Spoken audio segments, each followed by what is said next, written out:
Well, thank you everyone for being here. This is the Revolution Cancer If You Were My Family Member series. This is stage 4 breast cancer. We're going to talk about stage 4 breast cancer today. This is kind of part 3 of this series, but really honing in on patients who have stage 4 HER2 positive disease.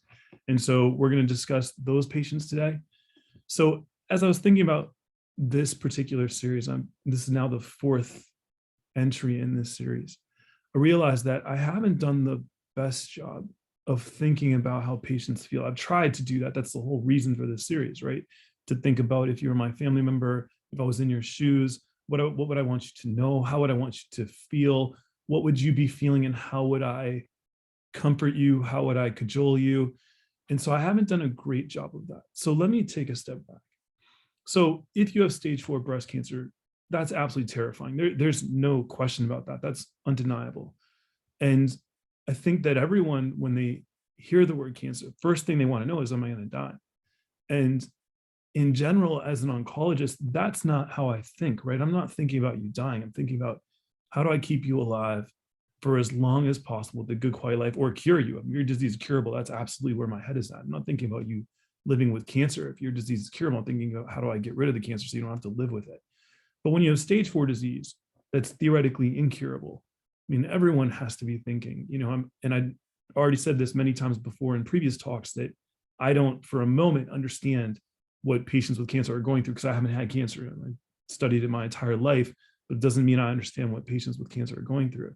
But I envision that a stage 4 cancer patient that has a tumor that's incurable is thinking all the time about whether or not they're going to die. And certainly not all the time, that would be miserable, but that's got to be on your mind. And so today, when we talk about stage 4 HER2 positive breast cancer, the take-home message, the thing I want everyone to hear is that yes, in theory, it's incurable, but you don't have an expiration date. There's no expiration label on you. I don't think about patients when I have them that are stage HER2 positive breast cancer. I don't think about them dying. That doesn't even remotely come into my mind. I'm thinking about how I keep them alive for many, many years with a good quality life. And I think what you really need to hear today is if you have stage 4 HER2 positive breast cancer, the future looks really bright.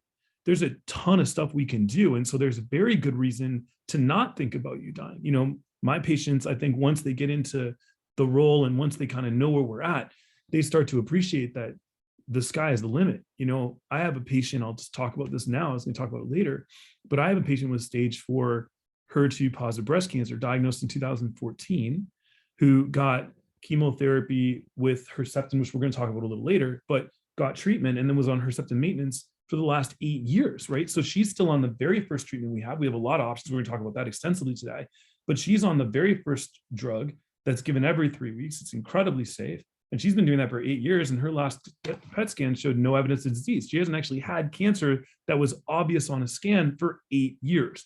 So the sky's the limit.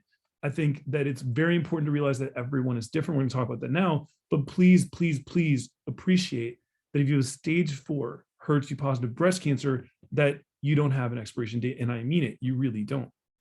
So of course, audience participation is truly encouraged, but let's talk about building your personalized journey with stage 4 HER2 positive breast cancer. So first and foremost, we talked about this before in the last 2 talks with respect to stage 4 breast cancer, but it is obviously incredibly important.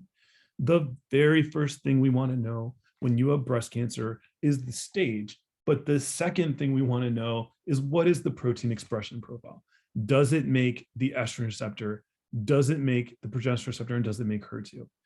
Please go back to the very first talk, so part 1 of stage 4 breast cancer, where I talk about this extensively, but again, it's pretty important, so we'll go over it very briefly. Some breast cancer cells make the estrogen receptor, which essentially means that estrogen can bind to the receptor and stimulate that breast cancer cell to grow. So it basically means the cancer is responsive to estrogen. Similarly, they can make the progesterone receptor, in which case that cancer cell would grow in the presence of progesterone, which binds to the receptor and causes the cell to divide. So you can see it binding here. The protein of particular interest today is HER2. And so a normal cell will express HER2 protein on the surface of the cell. That's every cell in our body essentially expressing HER2 on the surface. But what we want to know is, does it make too much? Is there too much HER2 protein on the surface of the cell? Does it overexpress it? And that's really what we're talking about today. Roughly 30% of breast cancers overexpress HER2. And I think that's really important to know. So what you want to know with stage 4 breast cancer and many other cancers actually nowadays, colorectal cancer, lung cancer, you want to know bladder cancer, you want to know if you make HER2 or not. But in stage 4 breast cancer, you specifically want to know if you make HER2, if you make the estrogen receptor and you make a progesterone receptor. So we talked about this before regarding estrogen receptor being low ER positive, so low estrogen receptor positive, low progesterone receptor positive. Don't worry about this too much. You can go back to the overview lecture we talked about it first, but I will say very briefly, the way we decide if your cancer cells make estrogen receptor is we basically stain them for a protein. Well, we stain them with an antibody that identifies if you make the estrogen receptor or not. If 1% of your cancer cells or more make the estrogen receptor, we say you're positive. If 1 to 10% make the estrogen receptor, we say you're low estrogen receptor positive. Now, it doesn't matter that much. In fact, we don't really talk about it that much. But just appreciate that if the number is low, less than 10%, but above 1%, you are classically estrogen receptor positive, but there's a chance you won't respond as well to the drugs we use to target the estrogen receptor because you're at 1 to 10%. The same holds true of progesterone receptor.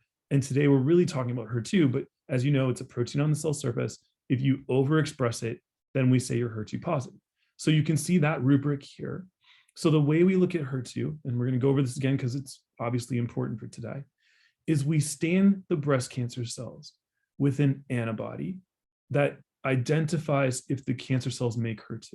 And the way it does that is it basically will show you that the cells are brown when they make HER2. So we do something called immunohistochemistry, that process where we use the antibody to identify if your cancer cells make the protein through staining is called immunohistochemistry, IHC. You can see that abbreviated here. So then when we do that, when we stain your cells with this antibody to identify HER2 protein on the surface, we give it a score. We score it 0, 1+, 2+, or 3+. And that's based on how many of the cells are brown, how many of the cells basically have the HER2 protein, which is indicated by this brown stain. So if you're 0, that means none of the cells really have the protein. You don't see any brown stain here. If you're 1+, it's a certain degree, 2+ a little bit more, and then 3+ is a lot, right? Most of the cells basically are binding to, or basically expressing the protein, and the antibodies identifying that through this brown stain. So if you're 0, if you're HER2 0, we say you're HER2 negative. If you're HER2 1+, we used to say you were HER2 negative, and for the purposes of today, we're going to say you're HER2 negative. This new nomenclature, which you can go back to the initial 2 talks, where it was more important, at least had more of a role in August of 2022, which is what we're talking about today. You can look at this later, but the bottom line is today we're really going with the old conventions the old way. So if you were HER2 0 by IHC, so you won't make any of the protein, we called you HER2 negative. If you're 1+ in this area where you make a little bit, we still call you HER2 negative. If you're 3+, you make a lot of it, we say you're HER2 positive. For the purposes of today, we say you're HER2 positive. If you were 2+, you're in this kind of gray area where you make a certain amount, but not as much as the 3+ people. We said you were equivocal, meaning we don't really know if you're HER2 positive or not. We have to do an additional test. The additional test is something we call fluorescent in situ hybridization. Basically, we look at the number of copies of the HER2 gene in the cell. And so the HER2 gene is in red here, okay? And so you can see that in this patient, they make too many copies of the HER2 gene. So there's too much red here. So they are FISH positive. So they're making too many copies of the gene. So this patient, which is FISH positive and HER2 positive, we say they're HER2 positive. So if you're 2+, if you're 2+ by HER2 IHC, you're in this area. We then say, okay, what does the FISH show us? If you're HER2+ and the FISH is positive, we say you're HER2 positive. If you're HER2+ by IHC, this area here, and you're HER2 negative, there's no red copies of the gene here, then you're FISH negative, sorry, there's no red copies here, we say you're HER2 negative. So you do not make HER2. And that's what I want you getting from today. Really, are you HER2 negative? Are you HER2 positive? And your report will say that. You don't even have to know any of this. Just look at the report, the pathology report, it will tell you. But the bottom line is this is how we get to that designation. So everyone today is going to learn about how we treat patients who are HER2 positive by this old convention. Don't worry about the new convention that might come into play later on as we get better at HER2 positive disease. Just focus on the old way. So last time, in the last talk we gave on breast cancer, part 2 of stage 4 breast cancer, we talked about these patients. We talked about patients who made the estrogen receptor or progesterone receptor, they were hormone receptor positive, and they were HER2 negative. And we talked about patients who were low HER2 positive. You can go back to those discussions if you want to learn about those particular patients. If you're in that particular profile, please go to those 2 talks, the stage part 1 and part 2 of stage 4 breast cancer. But today, we're going to talk about the patients in red. So today we're talking about the patients who either make the estrogen receptor or progesterone receptor, so they're hormone receptor positive because estrogen and progesterone are hormones. So we just say those people are hormone receptor positive, and they make HER2, they're HER2 positive. We are also going to talk about patients who do not make the estrogen or progesterone receptor and are HER2 positive. So really, all of the people who are HER2 positive patients by the old convention we're talking about today. So why does it matter? Why do we even care? Well, you are going to be treated with drugs that target HER2. So I actually am intimately familiar with this protein. My entire PhD was really looking at this protein in conjunction with another protein called telomerase. But the bottom line is I've studied this protein in the lab. I've studied this protein in breast cancer specimens. I actually have a paper that was published first author in 2004 on HER2 in breast cancer, long before all of these other drugs aside from Herceptin were even approved, right? So I was kind of there really early in this field. I know this protein exceedingly well. Now, the reason it matters, the reason we talk about it, is because before, when you made HER2, when you overexpressed that protein, that was a real problem. We didn't have great drugs for that. We were in a lot of trouble. But over the last 2 decades, we've become very good at targeting that protein. So when the cancer cell makes that protein on the surface, we have different drugs that can target that protein. And here's a list of the drugs that are already approved by the FDA that you may be treated with. There's Herceptin, known as trastuzumab. So actually what I did for you here, you just come back to this table, is I gave you the brand name on the left, and I gave you the generic name on the right. So you can just reference this, right? Every drug has 2 names, sometimes even 3 names, like Enhertu has 3 names, right? TDXT, FAM, trastuzumab deruxtecan, and Enhertu. Don't make it complicated. Just look at this table. You can see exactly what they're talking about. Just realize that every drug has at least 2 names. And so these are the HER2 targeting agents. Now, big thing to know on all of those drugs, right? All of the drugs that target HER2 is that they have one big side effect in common, and that's that they can affect the heart. And so you will see when you're on a drug like Herceptin or Perjeta or Enhertu, or you're on tucatinib, or you're on a drug called Kadcyla, that your physician is constantly going to be monitoring your heart, because these drugs can basically affect your heart. And what they do is they actually reduce the squeezing ability. So there's something called the ejection fraction, which really measures how well your heart is squeezing. So the idea is pretty simple, right? When your heart beats, it squeezes the blood out. But in between beats, it needs to relax so the blood can collect inside it, so there's something to squeeze out. So the ejection fraction really is just what percent of the blood is the heart squeezing out every time it beats. And that's here, but really that's what the ejection fraction is. If the ejection fraction is 50%, you're squeezing out 50% of the blood that's in the chamber with each squeeze. And that's really that simple, right? So we will measure the ejection fraction before we start these drugs, and then we'll check it again every 9 to 12 weeks. And what we're looking for is we want to make sure that ejection fraction doesn't go down too much. And some people will say that the magic number is 16%. So as long as it doesn't go down by 16%, you can keep using the drug. But I will tell you in my practice, if the ejection fraction is dropping significantly, that's going to have my attention. I'm going to be concerned about that, right? So your oncologist, when they use these drugs, are constantly going to monitor your heart. And they are specifically looking at what we call the ejection fraction, which is really the amount of blood that's ejected with each heartbeat. That's all it is. And so they can monitor the ejection fraction in 2 ways. They can do an echocardiogram, really simple ultrasound of the heart, not painful at all, just what we do for babies. We just do it for the heart. And we do that routinely every 9 to 12 weeks. They can also do a MUGA scan, also not painful, just like being in a machine, like a CT machine. You can see it here, really simple, no pain, super easy to do. And so you will have that done every 9 to 12 weeks. If you're not, you should, right? We should be monitoring to make sure that your heart's not being adversely affected by these drugs. But the beauty of this, and this is the take-home message here, is that even if the heart takes a hit, even if the squeeze ability goes down, the ejection fraction, the amount of blood being kicked out with each beat goes down, when you stop the drug, it gets better, right? So this is something that's not permanent, should not be permanent. So in a worst case scenario, and I always think about worst case scenario as your doctor, I'm always thinking about how do I plan for the contingencies? Like, how do I make sure I have a worst case scenario plan in place?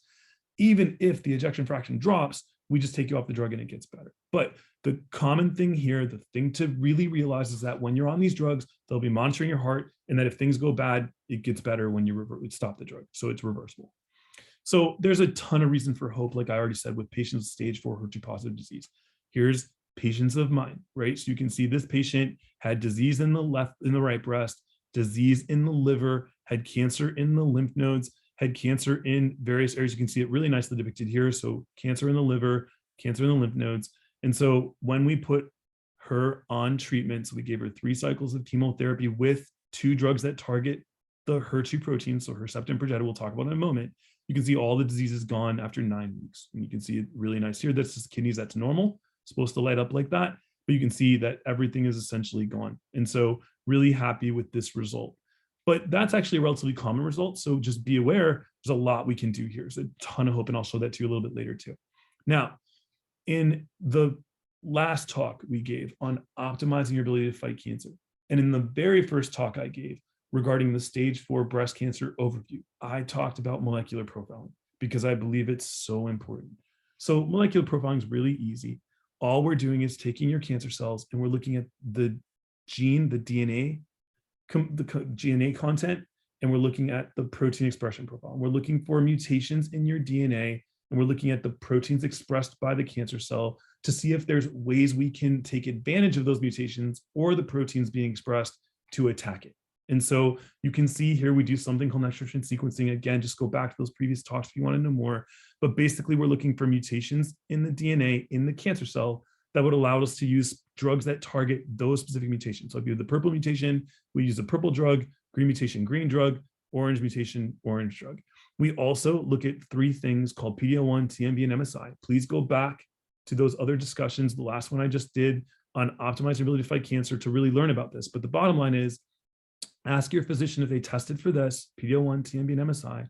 And if they're high, then I want you to ask about immunotherapy. Basically, if these things are high, we can use immune therapy drugs to target those particular abnormalities. Now, again, go back to those previous talks. I promise you I talk about extensively there.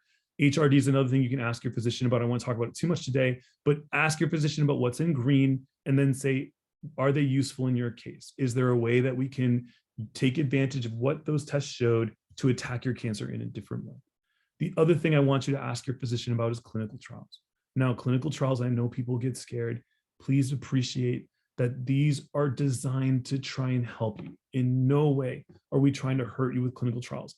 In many cases, they offer hope where there was none. I rely entirely on clinical trials with patients. I constantly look at them. I have a company that's entirely devoted to them because I firmly believe that clinical trials can provide hope where there was none. They absolutely can save lives. They are an essential component of any stage 4 breast cancer patient's treatment. It is incredibly important that you ask your physician about the molecular profile we just talked about, just whatever I showed you in green, right? So just say, hey, what did NGS, PD-L1, TMB, MSI, and HRD show? And is it useful in my case? Just ask that very simple question and then ask about clinical trials. Is there something useful for you in that moment that would be helpful? If not in that moment, then what about later?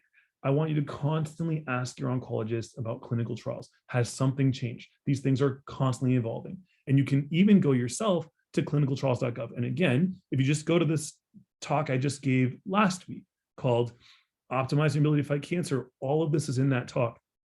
I even talk about the website. So please go back to that particular discussion.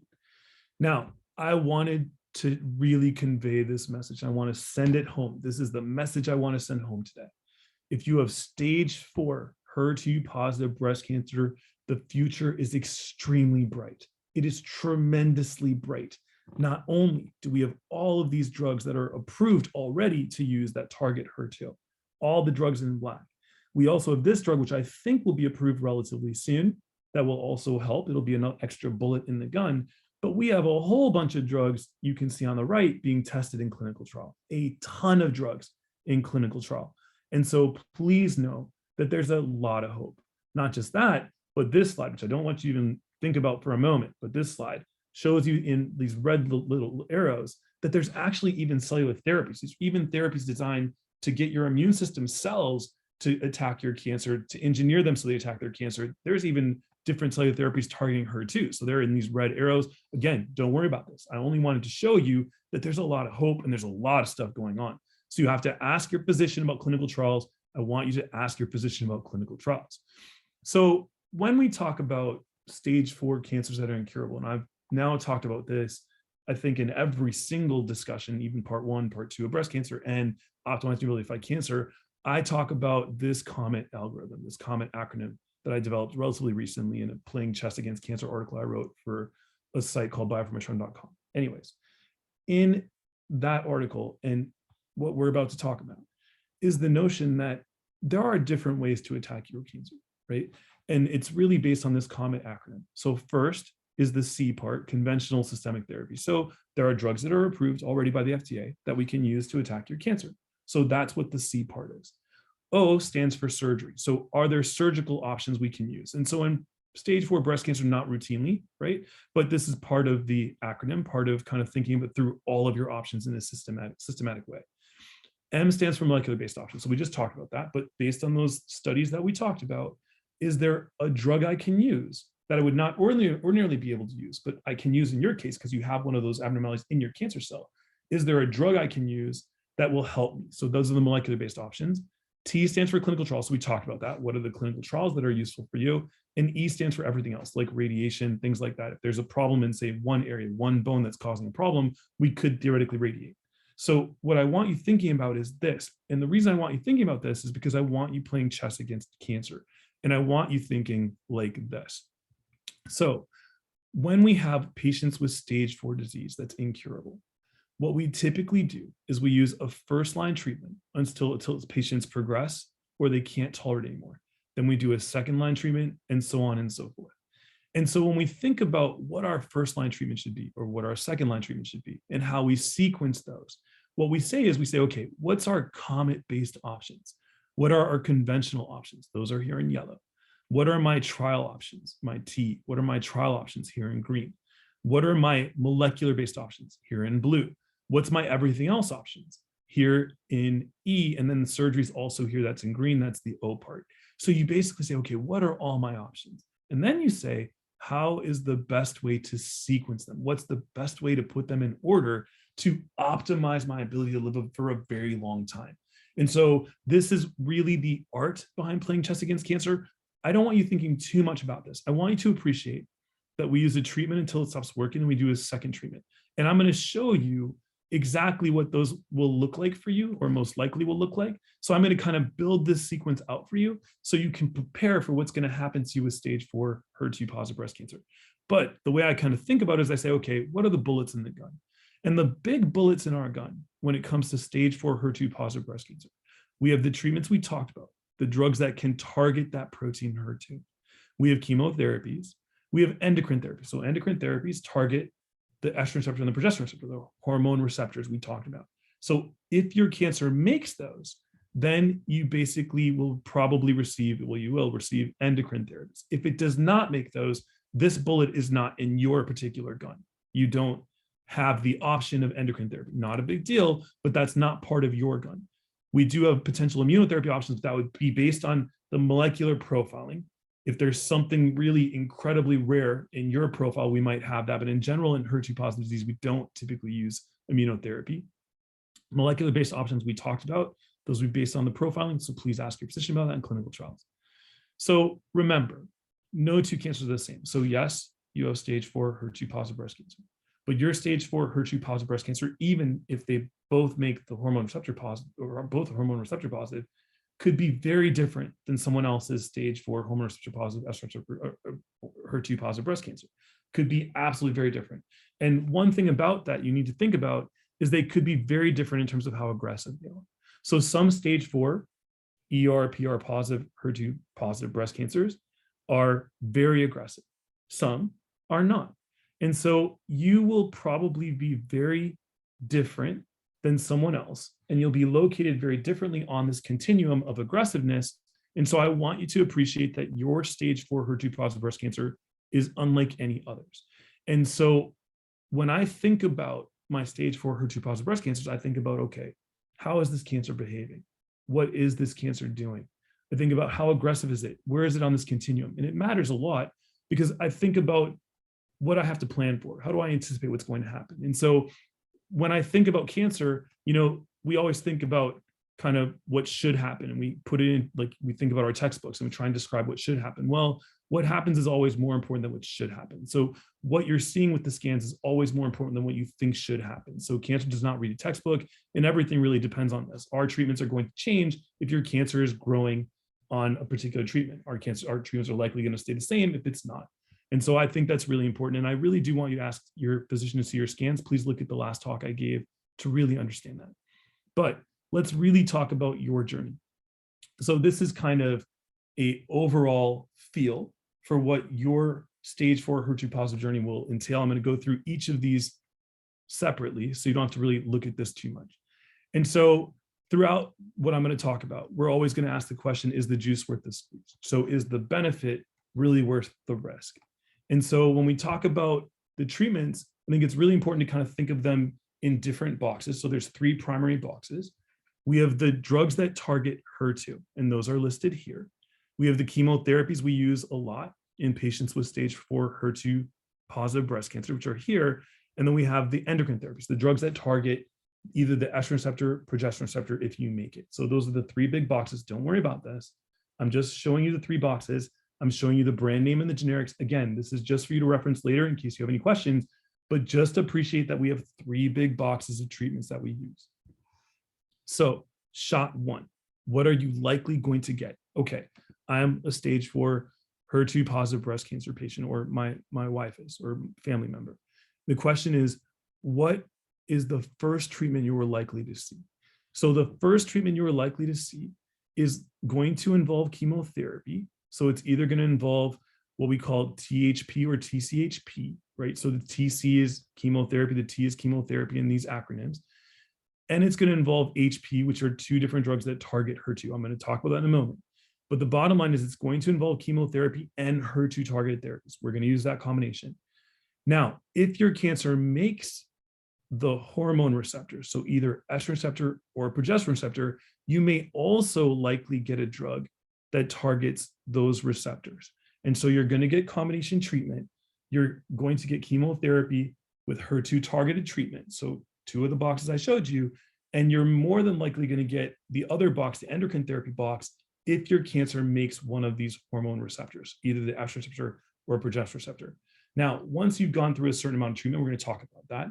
Once you've gone through a certain number of cycles of chemotherapy and HER2 targeted therapy, then we're going to do a maintenance. We're going to drop the chemotherapy, and we're going to say, okay, how do we keep this cancer at bay? How do we continue to win? How do you continue to succeed, but do it without hurting you with chemotherapy, right? So we're trying to make this regimen as simple as possible, as well tolerated as possible, to give it the least amount of toxicity.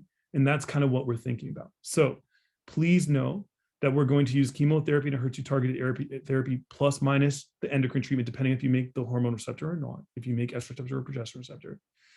And please know that there's a pretty high juice to squeeze ratio, right? So you're going to have a significant benefit more than likely, and the squeeze should not be too bad. Now, chemotherapy is a little bit challenging, and everyone's different. So always think about the word idiosyncrasy or idiosyncratic.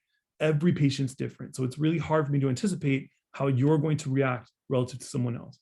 The treatments are typically given every 3 weeks. We'll talk about that in a moment. And we typically do scans every 3 cycles. So every 9 weeks, we're assessing how we're doing. And I'm going to talk about that too. So this is a busy slide, and I only put it here so you can reference it later. Again, the details are not that important here. I'm giving you quite a bit in case you want quite a bit, but you can take what you want, you can leave what you want. The idea is simple. When we start with patients with HER2 positive stage 4 breast cancer, we typically use chemotherapy and HER2 targeted therapy.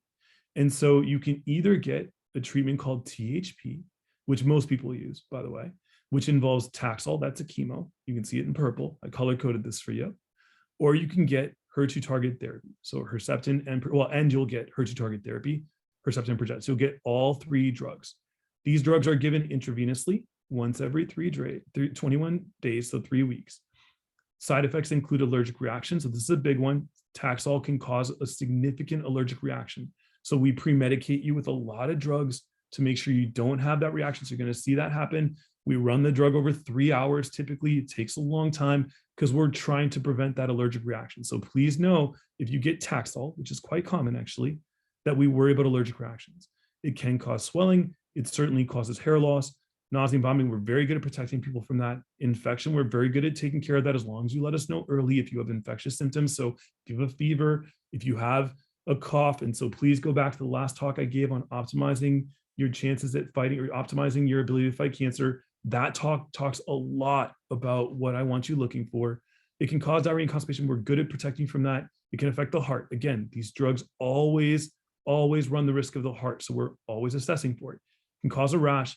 The big thing I worry about with Taxol, the thing I hate the most, the thing that I despise about this drug, is that it can cause really bad numbness and tingling in the hands and feet and even cause pain, something we call neuropathy, because basically what it does is it can damage the peripheral nerves, the nerves that go to your hands and your feet.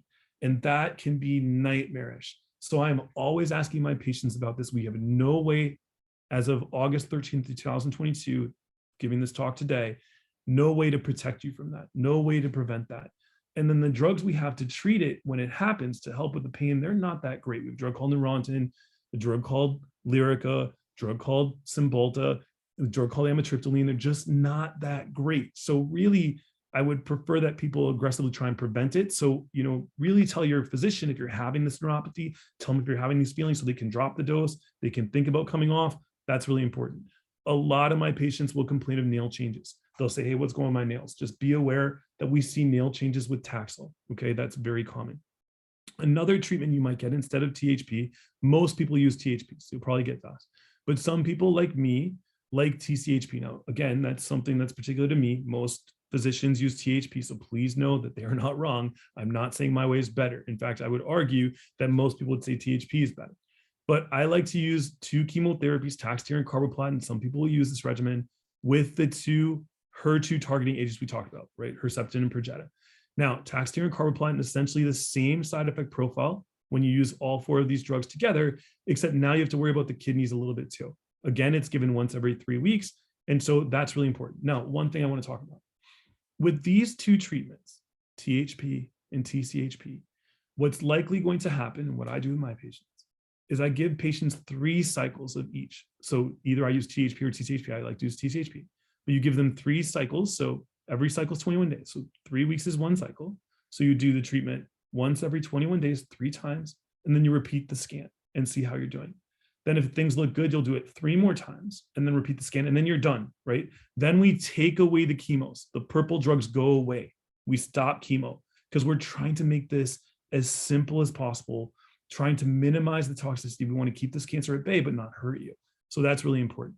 Now, we did talk about endocrine therapy. So if your cancer makes the estrogen receptor or the progesterone receptor, we say that you're hormone receptor positive, right? Estrogen and progesterone are hormones. If you're hormone receptor positive, there's a chance, a very good chance, that your doctor will add endocrine therapy, treatment designed to target those receptors, right? Essentially to target the effect of estrogen on your cancer cells. And so that's really important to realize. I like to add endocrine therapy to this treatment. So I typically add one of these drugs to the chemotherapy and HER2 target agent, as you can see here. So I like to do that. Now, side effects of the different endocrine therapies are shown here. So I won't go through them too much, but they're very well tolerated in general. Please come back and look at them, but you might get what's called an aromatase inhibitor. So you might get exemestane, Arimidex, or Femora. You might get a drug called Faslodex. You might get a drug called tamoxifen. Doesn't matter. Please ask your physician about that. You can kind of see some of the big side effects here. Come back and reference it if you want. I don't really want you to worry too much about that. I want you to appreciate that your treatment is likely going to involve all 3 classes of drugs if your cancer makes estrogen receptor and or the progesterone receptor. And please know that generally this is very safe and that you'll do extremely well. So like we said before, it's highly effective. We typically do 6 cycles and then we go to maintenance. So we drop the chemotherapy part and we just do the Herceptin and pertuzumab, and then we use the endocrine therapy. So the oncologist may adjust your symptoms. They might take some of this off sooner. And so you can kind of see that here. So when we talk about cancer, kind of there's overarching thoughts. Basically, when we're assessing how you're doing, right, there's kind of 2 things to know. If it ain't broke, we're probably not going to fix it, right? We don't practice insanity. We don't keep doing the same thing over and over and expect a different result. And then we show the cancer something it hasn't seen if things are not working. So that's really kind of what we're doing. But to assess how you're doing, right, we typically will do either a PET scan or a CT and a bone scan. So we'll do imaging. So we'll start at the very beginning with some scans on you, right? So you'll either have a CT and a bone scan or a PET CT. And please go back to the initial talks that I gave to understand that. But we'll start with imaging, right? And we'll say, okay, when we started, this is where we were. Now we've given 3 cycles of treatment, 3 cycles of chemotherapy with the HER2 targeted therapy, maybe with the endocrine therapy. How are we doing? Where are we at? So you can see here in this patient, now this is slightly different, but you can see in this breast cancer patient, all the disease is really gone. All the stuff in the bones is much improved. This is actually normal kidneys, normal bladder. And so things are much better. So we're not changing her treatment, right? This patient where the disease is better in the lymph nodes, but worse in the liver, would need a change in treatment because things are progressing. Now, these are not HER2 positive breast cancer patients. These are just examples I'm showing you, okay? In general, this would not happen where you'd have improvement in one area and progression somewhere else. That would generally not happen. Now, this patient is a HER2 positive breast cancer patient. And you can see here, there's lots of reason for hope. This is a different patient than the one I just showed, the one I showed you at the beginning. You can see this patient had disease in the breast, disease in the lymph nodes, disease in the liver. After only 3 cycles, only 9 weeks of the chemotherapy and the HER2 target agent, it's all gone, right? This is all normal uptake. This is not cancer. And again, 3 cycles later, all gone. So now we're just going to drop the TC part. We're going to drop the chemotherapy part, and we're going to continue the maintenance part. But this patient should do extremely well, like I expect all of you to do. The other thing we can do aside from imaging is we do follow a cancer marker in your blood.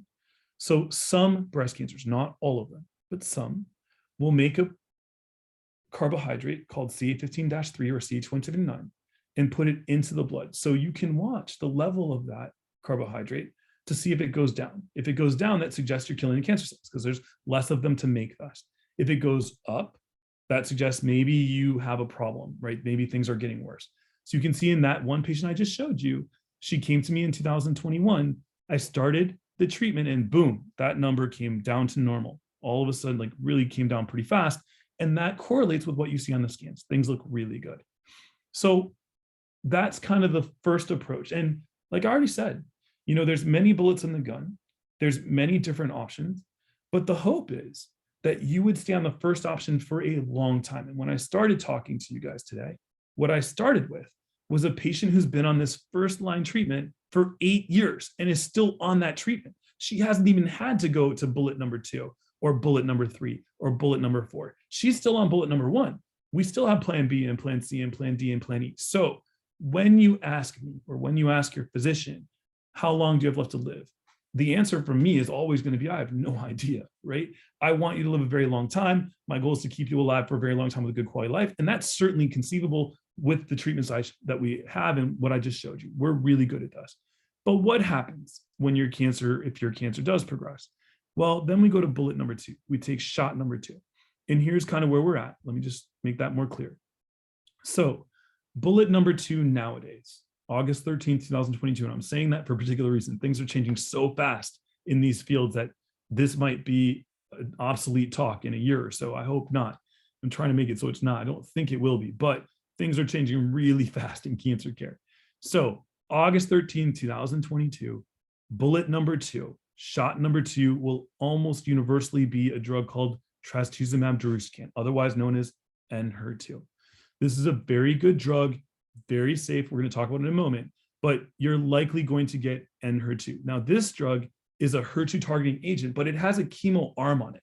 So it has kind of a antibody that binds to HER2 and has a chemo arm that basically gets put into the cell in a way I won't talk about too much today, but it's kind of like a chemo / HER2 targeting agent. It is otherwise known as FAM trastuzumab deruxtecan. I like to call it Enhertu, it's just easier. It's also given every 3 weeks in your IV, typically through a Metaport, like a port. Side effects. So again, similar side effects. Always the heart, always a risk. Diarrhea, constipation, nausea, vomiting, infection, rash, and fatigue. The one unique side effect about this drug, the one thing I want you paying attention to if you get this drug or you're about to get this drug or you want to learn about this drug, the one thing you need to really think about is the risk of this interstitial lung disease in purple. And basically what that is, just think of it as inflammation of the lungs, okay?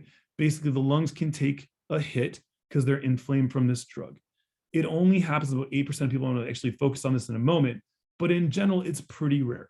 Hair loss is possible, but in general, this drug has a very good juice to squeeze ratio. You get a lot of juice, it's very effective, and it's very safe, so the squeeze really isn't that bad. It's pretty good. Now, everyone's different, of course, but it's got a very good juice to squeeze ratio. It's often given with the endocrine therapy if your cancer makes the estrogen receptor and or progesterone receptor. So again, that's why it's important. Now, and something also to be aware of is the endocrine part of this. So we talked about kind of that, but that you can use tamoxifen, Femara, exemestane, Arimidex, Faslodex. This part of it, if you were getting this at the beginning and your cancer figured it out, your physician might actually change this part also. So they won't just add the Enhertu, they might also change what they were giving you in this component also. In addition, they might have a clinical trial that might be a better option. They might have a molecular-based option. They may have something else. But the bottom line is this is the typical pattern you're going to see as shot number 2 in your case. Now, pay attention to your lungs. And we talked about the reason why that drug can adversely affect the lungs. Look at this for a moment. This is a normal CT scan. This is the right lung and the left lung. What you're seeing in white, those are blood vessels. Those are normal. This is normal. Look what happens in interstitial lung disease. Now it's not so normal. See all the white here? This looks like it's inflamed. And that's kind of what we're looking for. Symptoms to watch out for. Things you need to pay attention to with this drug so we can identify this problem early if it happens. Is a cough, shortness of breath, either at rest or with exertion. Those things I want you to report to your physician if you're getting this drug. This is generally very treatable. We can generally reverse this with steroids. So please don't worry if it happens. But the bottom line is please make us aware if you're getting this drug and you have these symptoms. This drug is incredibly effective. And now I don't really want you to pay too much attention to this.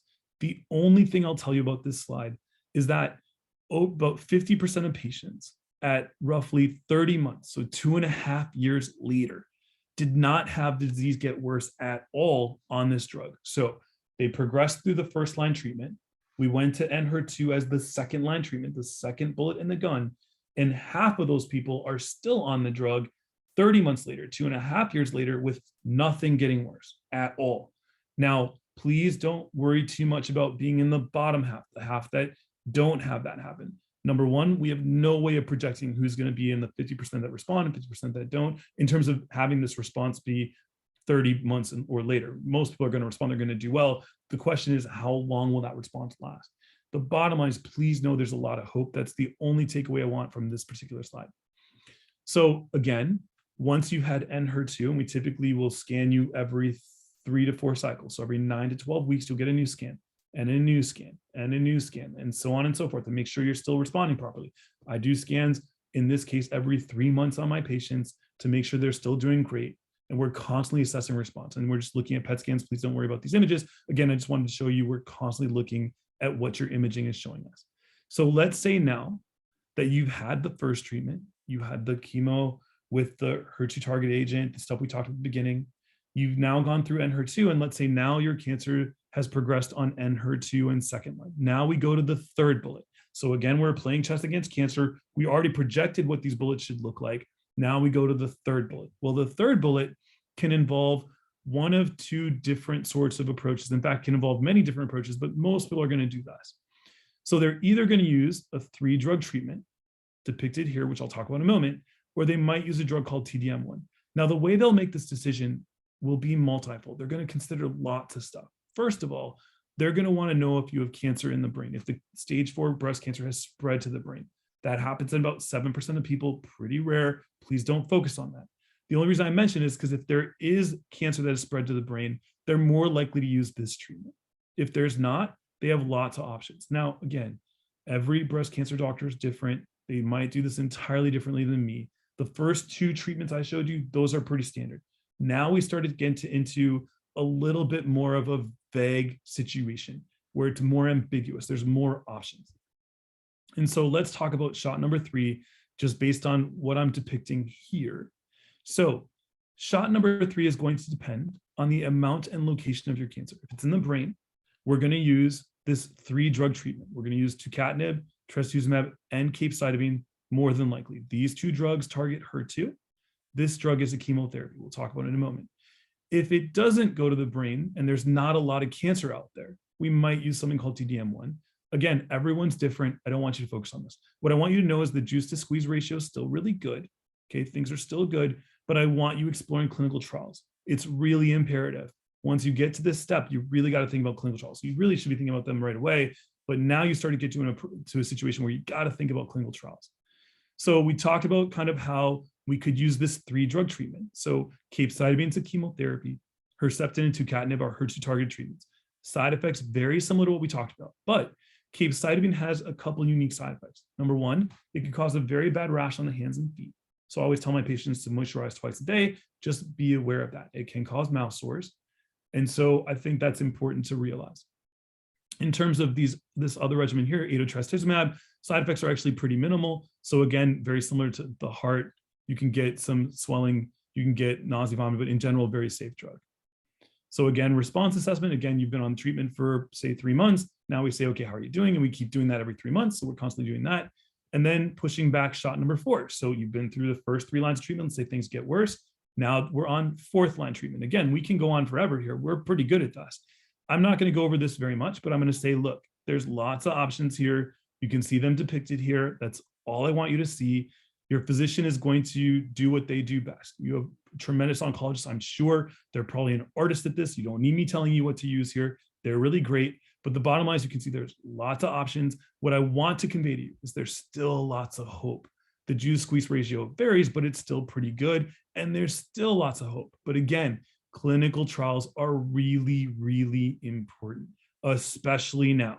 Now you're getting to a situation where you're moving away from your first bullets. You're in your 4th bullet. You want to start thinking about clinical trials a lot. In fact, I think you should be thinking about, like I said, at the very beginning, but now you really need to think about it.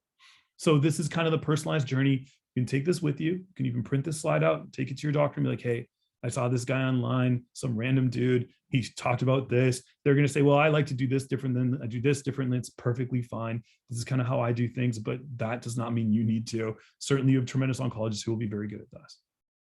Last thing I'll say before we conclude is there are certain instances, like we talked about in previous discussions, where you might have cancer in the bones. If you have cancer in the bones, if there's pain related to them, you might see that your physician might use radiation. We will likely use bone protective agents to prevent fractures related to the cancer in the bones. So there's drugs like Zometa, denosumab, don't worry too much about that. We'll typically put you on calcium and vitamin D. There are side effects of these drugs, like, your jaw can get affected. Low calcium does not matter. The bottom line is, please refer back to this slide if you got bone metastases, disease in the bones, like in this case here. And please know, number 1, we're going to be a bone protective agent most likely, and we will radiate spots that are really, really painful, but sometimes that won't be necessary because the treatment might work that quickly. The other thing to talk about is if you have disease in the brain, as shown here, we're likely going to use radiation to treat those, and that's really important. The other thing to know is that a lot of our treatments, the drugs we give in the IV or we give by pill, do not necessarily get across the blood-brain barrier, but there are a couple really good drugs we have that do. There's the tucatinib drug I showed you, Cellular and Enhertu. These drugs do get into the brain, so you might see your physician use these drugs preferentially if you have cancer in the brain, and that's something I think that's useful to know. So concluding remarks, do not be shy, be loud. Always, always ask questions of your doctor. Molecular profile, clinical trials. I want to see my scans. What's your next option? What are the side effects? I want you to be really loud. The journey might be different for various people, but the thought process is the same. The inches matter. So we go back to the last talk we talked about inches. We talked about identifying symptoms early, telling your physician about cough, telling your physician about shortness of breath, telling your physician about fevers. That's really important.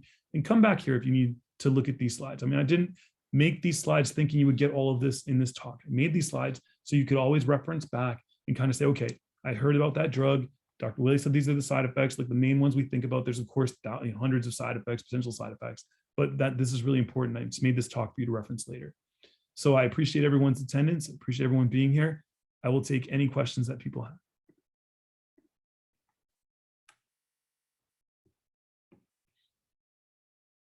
Awesome. I have a question. Yeah, Mel. So obviously the heart is, I guess, a consistent problem with some of the treatments. But if you get radiation, typically the heart is at risk with radiation with breast cancer as well. So how much does that, I guess, increase the percentage of heart issues if you're doing both of those treatments at the same time? It's a great question, Mel. So with stage 4 breast cancer, we're not typically radiating the breast, right? Because it's already kind of escaped. But to your question, though, stage 2, 3 disease, where people do get radiation and they also get these drugs, we don't routinely see that be a big issue, right? These drugs are pretty safe. They don't often affect the heart to the degree where you'd have to come off the treatment. In fact, that's pretty rare. So although it can happen, it's really a consideration. It's not a certainty, right? And so it tends to go very well with radiation. We don't typically have to compensate. And so I think things go pretty well. Okay. And then the other part of that, if, and this is only if I understood it correctly, but if the issue is the heart pumping, do you use something like a metoprolol, and I'm probably not saying that correctly, to assist with the heart issue, or is that a negative interaction with the treatment drug? No, so that's a really good question. So in heart failure, right, congestive heart failure, we do use a lot of drugs, right? We use drugs that are beta blockers, like you described, some metoprolol, carvedilol, things of that nature.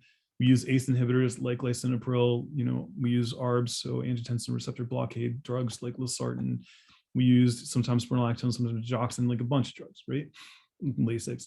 But in this case, typically, you're not seeing that degree of a problem with the ejection fraction. You're only starting from a pretty good place, right? Because you would be very concerned about starting the drug if you were in a bad place to begin with. So typically the heart's starting in a pretty good place.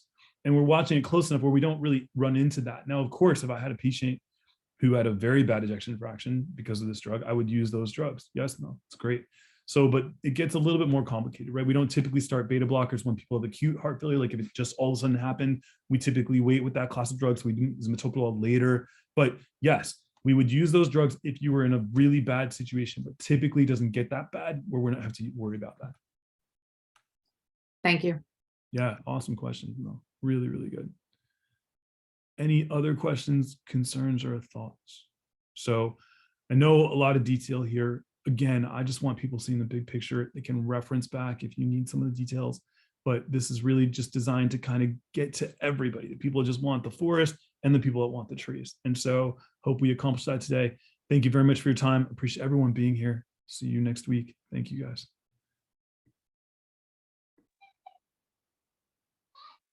I actually have a